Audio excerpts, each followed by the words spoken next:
અમદાવાદના મેઘાણીનગર ખાતે સરદાર વલ્લભભાઈ આંતરરાષ્ટ્રીય એરપોર્ટ પર ટેક ઓફ કરતી વખતે એર ઇન્ડિયાનું અમદાવાદથી લંડન જતું પ્લેન ક્રેશ. પૂર્વ મુખ્યમંત્રી વિજય રૂપાણીનું પણ આ દર્દનાક ઘટનામાં દુઃખદ અવસાન. અમદાવાદના મેઘાણીનગરમાં સરદાર વલ્લભભાઈ આંતરરાષ્ટ્રીય એરપોર્ટ પર ટેક ઓફ કરતી વખતે એર ઇન્ડિયાનું અમદાવાદથી લંડન જતું પ્લેન AI-171 ક્રેશ થયું છે. આ વિમાન એરપોર્ટ પરથી બપોરે 1:38 વાગે ટેક ઓફ થયું અને 1:40 વાગે દુર્ઘટના સર્જાઈ હતી. પ્રાથમિક અહેવાલ પ્રમાણે મેઘાણીનગર વિસ્તારમાં ઘોડા કેમ્પ નજીક IGB કમ્પાઉન્ડમાં ઘટના બની.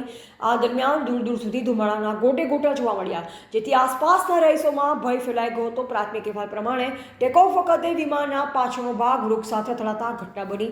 એવું પણ કહેવાય છે કે આ પ્લેનમાં કોઈ ટેકનિકલ ખામી સર્જાઈ હોવાથી દુર્ઘટના સર્જાઈ હતી. વિમાન તૂટી પડેલી દુર્ઘટના બાદ અમારા અમદાવાદ ખાતેના સંવાદદાતા વિજય ઠક્કર તાત્કાલિક ઘટના સ્થળે પહોંચી ગયા અને ઘટના બાદની તસવીર અને વિડીયો દ્વારા તેમણે પરિસ્થિતિનો આંખો દેખ્યો અહેવાલ મોકલી આપેલ હતો. વિમાનમાં 230 મુસાફરોને 12 ક્રૂ મેમ્બર સહિત કુલ 242 લોકો સવાર હતા, જેમાં 53 બ્રિટિશ મુસાફરો, 7 પોર્ટુગીઝના નાગરિક અને કેનેડિયન નાગરિક હોવાની માહિતી મળી રહી છે. પૂર્વ મુખ્યમંત્રી વિજય રૂપાણીનું પણ આ દર્દનાક ઘટનામાં દુઃખદ અવસાન થયું છે. તમામના મૃત્યુની આશંકા સેવાઈ રહી છે. ગુજરાતના ભૂતપૂર્વ મુખ્યમંત્રી વિજય રૂપાણી પણ આ જ વિમાનમાં મુસાફરી કરી રહ્યા હતા. તેઓના પણ મૃત્યુની આશંકા સેવાઈ રહી છે.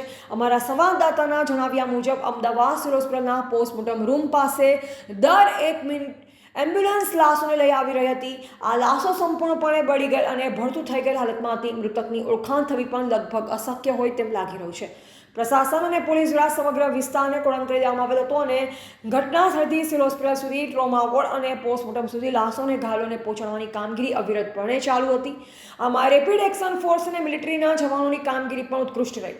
ઘટના સ્થળના દ્રશ્ય તેમજ સિવિલ હોસ્પિટલ અને પોસ્ટમોર્ટમ રૂમ ખાતેના દ્રશ્ય કોઈ પણ કઠણ કાળજાના માનવીને કંપાઈ મૂકે તેવા હતા. ગુજરાતના મુખ્યમંત્રી ઘટના સમયે સુરત ખાતે પ્રવાસમાં હતા. તેઓ પોતાનો પ્રવાસ ટૂંકાવી તાત્કાલિક અમદાવાદ સિવિલ હોસ્પિટલ ખાતે પહોંચી ગયા હતા. રિપોર્ટર વિજય ઠક્કર, અમદાવાદ.